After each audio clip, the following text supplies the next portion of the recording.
Magandang gabi sa bawat isa. Muli, nag-devotion tayo. At ngayon ay dito na tayo sa verse 28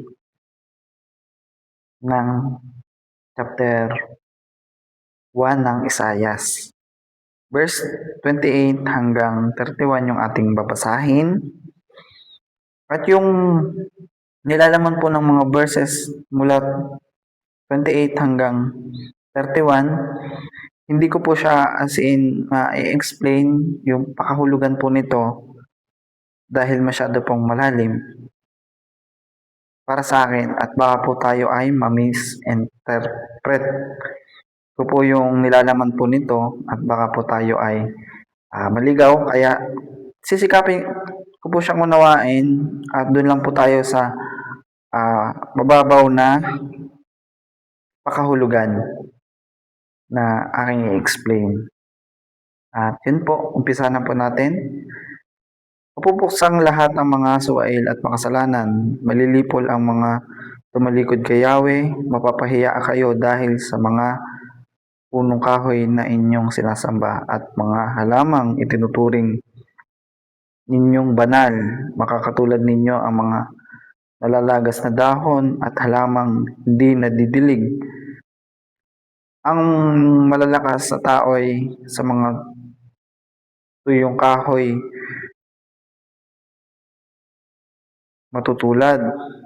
Ang mga gawa nila ay madaling magliliyab, parehong matutupok sa apoy na walang makakapigil. Ang pagkakaintindi ko po dito mula verse 28 hanggang 31 ng Isaiah chapter 1 ay huwag tayong sasamba sa Diyos-Diyosan. Sa mga santo, huwag nating ibigay ang ating pagtitiwala dun sa magagawa ng santo na ginawa lang din naman ng tao.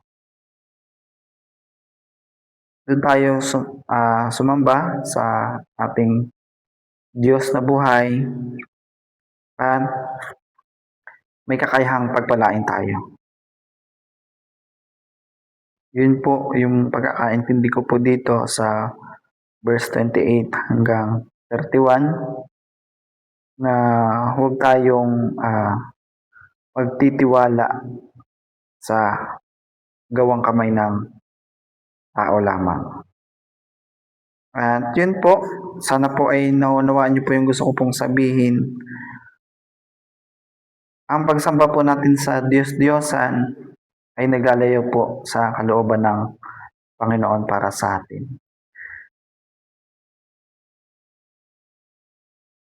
Yun po ang isa po pong pagkakaintindi ko po doon. At kapag po tayo ay malayo sa kalooban ng Panginoon, tayo po ay malapit po sa kapahamakan.